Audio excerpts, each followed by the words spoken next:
Sa presinto ang bagsak ng isang lalaki na nakatala bilang National Most Wanted Person sa kasong murder matapos itong maaresto sa bisa ng warrant of arrest na inihain ng pulisya sa Bulan, Sorsogon.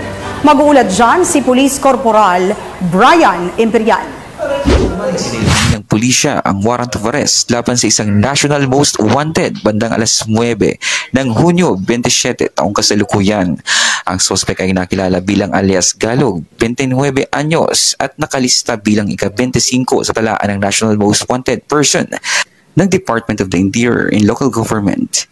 Ang warrant of arrest laban kay alias Galog ay sinilbi ng TST Intelligence Group, PIT Laguna, and Regional Intelligence Unit RIU-4A, RIU-5, Bulan MPS, Provincial Intelligence Unit PIU, at Sorsogon 2nd Provincial Mobile Force Company.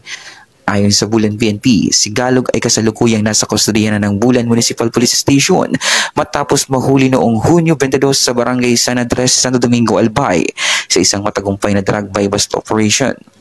Si alias Galog ay may dalawang nakabinbing kaso ng pagpatay o murder case saan ang Regional Trial Court Branch 35 ng lungsod ng Calamba, Laguna ay hindi nagrekomenda ng piyansa. Pag-aresto kay alias Galog ay isang malaking hakbang tungo sa pagpapalakas ng kampanya laban sa krimen at pagbibigay hustisya sa mga biktima. Ang PNP Bicol ay patuloy na magpapatupad ng mga hakbang upang mapanatili ang kaligtasan ng publiko.